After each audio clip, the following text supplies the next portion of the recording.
So Daughters of Iemanjá moves us from the Negreto stage, alchemical stage, to the Albedo alchemical stage. And it brings the cleansing and the sense of purification to this moment in her life. And visually, I wanted to capture that, coming to terms with this power that she inherited from the mirror by having this storm brewing behind her, the candles being lit, and these three crows hovering over her, and the mirror sort of floating above the water. And while she's performing this rite. If you know anything about Iemanjá, you know that she represents as the mother of the sea, and sometimes she's depicted as a woman, sometimes she's depicted as a mermaid, and she has this mirror that she uses as a weapon, which also to me represents this moment of the symbol of self-reflection, so to speak. But just to clarify, I do bring her not because of religion, but just because of the symbolism that I mentioned before, but also she is also a contrast to my actual mother. And I think in many ways she rivals this idea from Carl Jung of the great mother archetype. She can be nurturing and also destructive, and just like nature.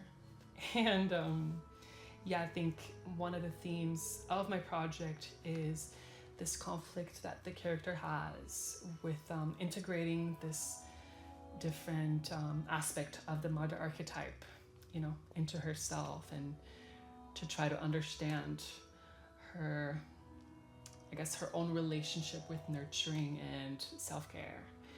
I think in Urubá culture, these orishas, which I call them deities, I think it loosely translates to ruler of the head, which I think it parallels with Carl Jung's idea of the archetype.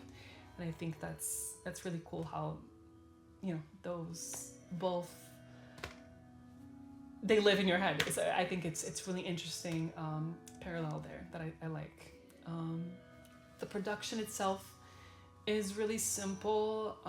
It's all about the voice, and I like that harmony effects that I have on my voice. I think it sort of feels otherworldly, and it just carries out so beautifully, and there's not much work that I have to do. I just have to sort of let it guide me and just let it float, and it just becomes something beautiful. I think I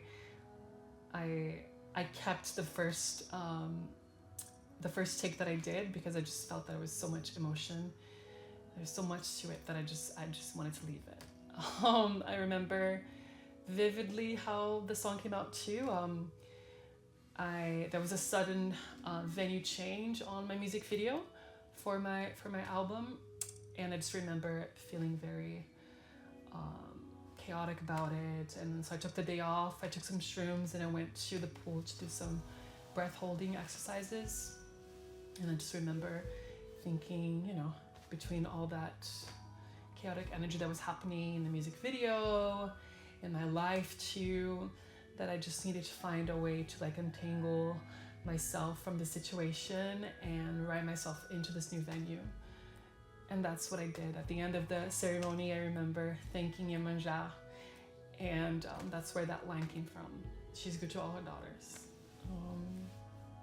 That's the explanation for Daughters of Iemanjá.